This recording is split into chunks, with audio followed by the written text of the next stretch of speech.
guys, this is Kirti Selvaraj. I'm a makeup artist and nail artist. இந்த video நம்ம என்ன பார்க்க போறோம்னா கம்மிங் பிரைட்ஸ் என்னென்ன விஷயங்களை ஃபாலோ பண்ணணும், என்னென்ன விஷயங்களை அவாய்ட் பண்ணணும். நான் சொல்ற இந்த 10 இம்பார்ட்டன்ட் டிப்ஸை ஃபாலோ பண்ணாலே போதும். முகூர்த்தம் அன்னைக்கு மட்டும் இல்லாமல் நார்மலாகவே உங்கள் ஸ்கின் ஹெல்த்தி அண்ட் க்ளோவாக இருக்கும். First one, skin preparation. Last மினிட்ல ஃபேஷியல் பண்ணுறதை அவாய்ட் பண்ணிக்கோங்க. ஏன்னா லாஸ்ட் மினிட்ல ஒரு 2 days ஒரு 3 daysக்கு முன்னாடி நீங்கள் போய் ஃபேஷியல் பண்ணுறீங்கன்னா ஃபேஸில் ரெட்னஸ் வரும், ஸ்கின் பிரேக் அவுட்ஸ் ஆகும். சம்டைம்ஸ் அந்த ஃபேஷியல் உங்கள் ஸ்கின் அக்செப்ட் ஆகுதா என்னங்கிற ரிஸ்கில் மாட்டிக்கிற மாதிரி இருக்கும். Second one, drinking less water. நிறைய பிரைட்ஸ் தண்ணி குடிக்கவே மறந்துடுவோம். நார்மல் டேஸ்லேயே நம்ம அந்தளவுக்கு தண்ணி குடிக்கிறோமான்னு கேட்டால் கொஞ்சம் டவுட்டு தான். நல்லா தண்ணி குடிங்க. ஒரு நாளைக்கு 2 to 3 லிட்டர்ஸ் கிட்டே நம்ம தண்ணி குடிக்கணும். அப்போ தான் ஸ்கின் நல்ல ஒரு ஃப்ரெஷ்னஸ் இருக்கும். நம்ம தண்ணி ரொம்ப கம்மியாக குடிக்கிறோம் அப்படின்னா நம்ம ஸ்கின் ரொம்ப டல்லாக ரொம்ப ட்ரையாக இருக்கும். ஸோ ரொம்ப கான்சியஸாக டெய்லி நம்ம 2 to 3 லிட்டர் தண்ணி குடிச்சே ஆகணும்னு குடிங்க. அப்போ தான் உங்கள் மேக்கப் நல்லா ஸ்மூத்தாக பிடிக்கும். சரிங்களா? நல்லா தண்ணி குடிங்க. நல்லா தண்ணி குடிக்கும் போது தான் நீங்கள் நல்லா ஃப்ரெஷ்ஷாக இருப்பீங்க. உங்கள் ஃபேஸ் நல்ல க்ளோயிங்காக வரதை நீங்கள் ஃபீல் பண்ணுவீங்க. ஸோ பிரைட்ஸாக இருக்கவங்க மட்டும்தான் தண்ணி குடிக்கணுமான்னு கேட்டால் கிடையாது. நார்மலாகவே எல்லாருமே தண்ணி குடிக்கிறது ரொம்ப இம்பார்ட்டன்ட் விஷயம்.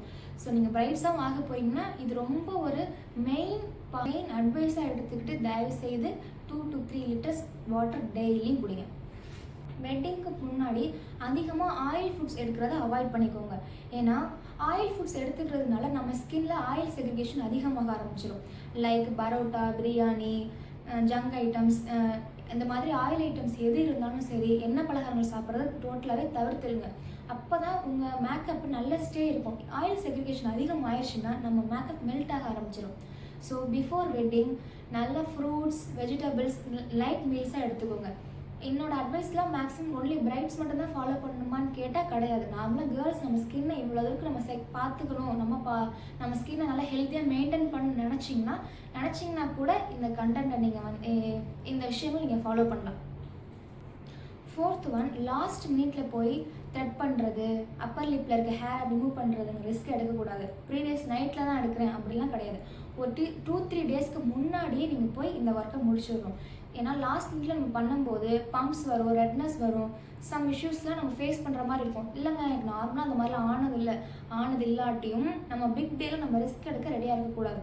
ஓகேவா? ஸோ ஒரு 2-3 டேஸ்க்கு முன்னாடியே நீங்கள் ஐப்ரோஸ் பண்ணுறதுனாலும் சரி, அப்பர் லிப்ஸ் ஹேர் ரிமூவ் பண்ணுறதுனாலும் நீங்கள் பண்ணிக்கலாம். ஃபிஃப்த் ஒன், ஃபேஸில் இருக்க ஹேரை ரிமூவ் பண்ணிடுங்க. ஏன் இது நான் ஒரு இம்பார்ட்டண்ட்டான சொல்லணும்னு நினைக்கிறேன்னா, ஃபேஸில் இருக்க ஹேர் நீங்கள் சப்போஸ் நீங்கள் ஒரு ஃபேஷியல் பண்ணியிருக்கீங்க அப்படின்னா நம்ம ஃபேஸில் இருக்க ஹேர் அப்படியே கலர் சேஞ்ச் ஆகி ஒரு மாதிரி செம்பட்ட கலரில் தெரியும். அது நம்ம ஃபவுண்டேஷன் செட் பண்ணும்போது நம்ம ஸ்கின்னோட நம்ம ஃபவுண்டேஷன் சேராமல் ஒரு மாதிரி, அது எப்படி சொல்கிறது, ஒரு மாதிரி ஆக்வர்டாக தெரியும். ஒரு ஆர்டிஸ்ட்டாக நான் ஃபீல் பண்ணி சொல்லியிருக்கேன். ஸோ ஃபேஸில் இருக்க ஹேரை கம்ப்ளீட்டாக ரிமூவ் பண்ணிவிடுங்க. அண்ட் சிக்ஸ்த்து ஒன், புது ப்ராடக்ட்ஸை யூஸ் பண்ண ட்ரை பண்ணாதீங்க. ஏன்னா சம்டைம்ஸ் நிறைய பேர் உங்களுக்கு அட்வைஸ் கொடுக்கலாம், நிறைய பேர் உங்களுக்கு ப்ரிஃபர் பண்ணலாம், இந்த ப்ராடக்ட்லாம் நல்ல சூப்பராக இருக்குது யூஸ் பண்ணி பாருங்கள் அப்படின்னு.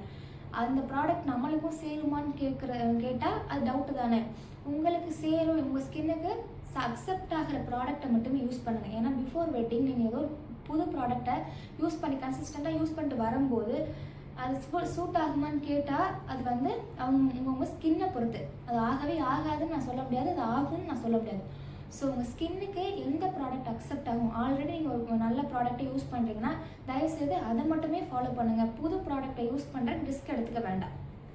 அடுத்து ஒன், நார்மலாகவே உங்களுக்கு டார்க் சர்க்கிள்ஸ்லாம் அதிகமாக இருக்காது. ஆனால் வெட்டிங் வந்துட்டால் மட்டும் நிறைய பிரைட்ஸ் என்ன பண்ணுவாங்கன்னா மோஸ்ட்லி நைட் தூங்குறதை அவாய்ட் பண்ணிக்குவாங்க. அது என்ன ரீசன் எனக்கு தெரியாது. நான் பார்த்த வரைக்கும் சொல்கிறேன். அவங்க சொல்லுவாங்க நார்மலாக எனக்கு இவ்வளோ டார்க் சர்க்கிள்ஸ் இருந்ததில்லை, பட் இப்போ தான் எனக்கு இது வந்தது அப்படின்னு சொல்லுவாங்க. அதோட மெயின் ரீசன் என்னென்னா தூங்காமல் இருக்கிறது தான். ஸோ மேரேஜ்க்கு முன்னாடி தயவுசெய்து உங்கள் ஸ்லீப்பிங்க்கு இம்பார்ட்டன்ஸ் கொடுங்க. ரொம்ப முக்கியமான விஷயம் கேட்டால் நான் தண்ணி குடிக்கிறதையும் தூங்குறதையும் தான் சொல்லுவேன். அப்போ தான் உங்களுக்கு டார்க் சர்க்கிள்ஸ் க்ரியேட் ஆகாமல் இருக்கும். அப்போ தான் உங்கள் and eight one, dry lips. நம்ம லிப்ஸ் பார்த்திங்கன்னா ரொம்ப ட்ரையாக இருக்க மாதிரி ஃபீலாக இருக்கும். ஸோ அதை அவாய்ட் பண்ணால் டெய்லி நைட் தூங்கும்போது லிப் பாம் அப்ளை பண்ணிட்டு தூங்குங்க. இல்லைனா ஒரு லெமன் இல்லைனா நிறைய ஹோம் ரெமடிஸ் இருக்குது. சுகர் வித் லெமன் நம்ம லிப்பில் ஸ்க்ரப் பண்ணோம்னா அந்த ட்ரைனஸ் போயிட்டு நம்ம லிப் ரொம்பவே ஹெல்த்தியாகும். ஸோ ட்ரை லிப்ஸாக வச்சுக்கிறத அவாய்ட் பண்ணிக்கோங்க. உங்கள் லிப் ஹெவி ஹேர் வாஷை அவாய்ட் பண்ணிக்கோங்க. பர்சனலி ஒரு ஆர்டிஸ்ட்டாக நான் என்ன சொல்ல விரும்புகிறேன்னா, நல்லா எண்ணெய் வச்சுட்டு குளிச்சுட்டு வந்தீங்கன்னா உங்கள் ஹேர் பார்த்தீங்கன்னா நாங்கள் டூல்ஸ் யூஸ் பண்ணுறது ரொம்பவே கஷ்டமாயிடும். ஸோ அதனால எண்ணெய் வச்சு குளிச்சுட்டு யூஸ் பண்ணுறது அவாய்ட் பண்ணிக்கோங்க. ப்ரீவியஸ் நைட்டே குளிச்சுட்டு அதுக்கப்புறம் வந்தாலும் ஓகே. சில பேர் சில ப்ரொசீஜர் ஃபாலோ பண்ணுவீங்க. அன்றைக்கி மார்னிங் தான் குளிப்பாங்க. அதெல்லாம் ஒன்றுமே பிரச்சனை கிடையாது. எப்படி குளித்தாலும் சரி, நல்ல ஹேரை ட்ரையாக வச்சுக்கோங்க.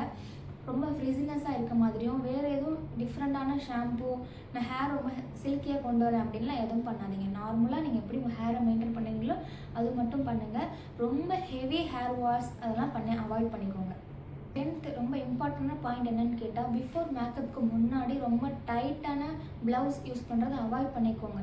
ஏன்னா ஆஃப்டர் மேக்கப்புக்கு அப்புறம் நீங்கள் எப்படி ஸ்டைல் பண்ணுவீங்கன்னு அது உங்களோட சாய்ஸஸ் தான். ஸோ பிஃபோர் மேக்கப் முன்னாடி லூஸ் பண்ணிங்கன்னா உங்கள் மேக்கப்புக்கு எந்த பங்கமும் வராமல் சேஃபாக மெயின்டைன் பண்ணலாம்.